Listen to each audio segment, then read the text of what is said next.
Notre métier, il s'appuie sur un certain nombre de chapitres ou de piliers. Enfin, chapitre, pilier. Voilà.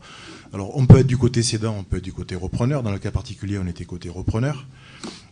Lorsqu'on est côté repreneur, le premier pilier, c'est est-ce qu'on fait du sourcing pour le repreneur, oui ou non. Dans le cas particulier, ce n'était pas le cas.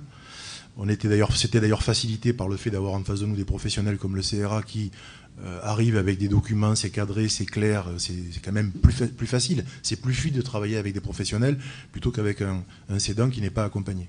C'est extrêmement important à le comprendre aussi. La deuxième des choses, c'est d'être présent lors des négociations. Et la présence dans les négociations, c'est pas uniquement le fait de se dire je suis là, je prends des notes. L'objectif, c'est aussi d'apporter un petit peu de valeur ajoutée sur nos compétences, nos connaissances, les dossiers qu'on a déjà pu avoir par ailleurs, puisqu'on ressent aussi. Sur ce sujet-là, un petit point, une petite parenthèse, je pense que Fabien s'en rappellera.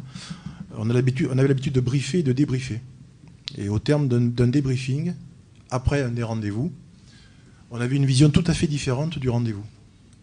Un des deux avait une vision très positive du rendez-vous et l'autre une vision très négative du rendez-vous. Ce qui prouve bien qu'un dossier de reprise, ça ne se voit pas à 2 yeux, ça se voit au moins à 4 yeux.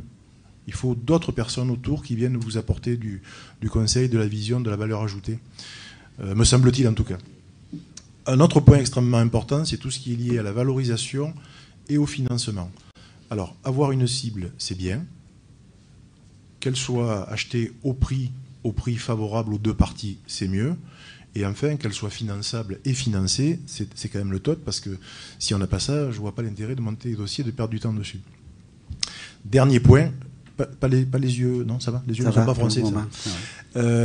Dernier point, on va accompagner le vendeur, le repreneur sur tout ce qui est lié au pré-contrat et au contrat.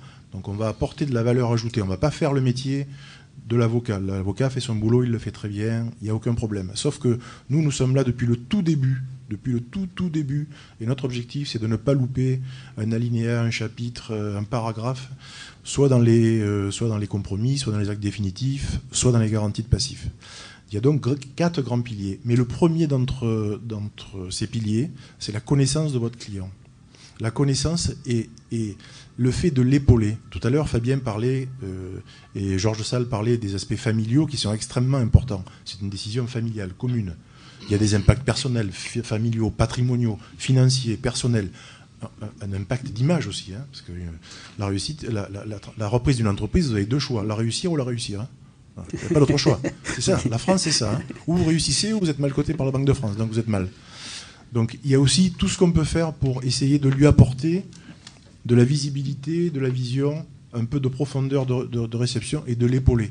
On s'est appelé des XM, X et X fois pour se parler, et parfois à des horaires tardives, mais c'était toujours très positif. Voilà. Et ça, globalement, ça a été notre métier, et je suis très content de voir qu'on soit arrivé au bout et que l'entreprise perdure, et surtout que l'entrepreneur qui a repris ne soit pas ce que j'appelle moi un one-shooter, c'est-à-dire que quelqu'un qui rachète une boîte, qui met de l'argent, qui se dit, moi j'ai 5-6 ans pour la faire fructifier et je m'en vais. Lui, s'est inscrit dans le contexte local et dans la durée et la continuité.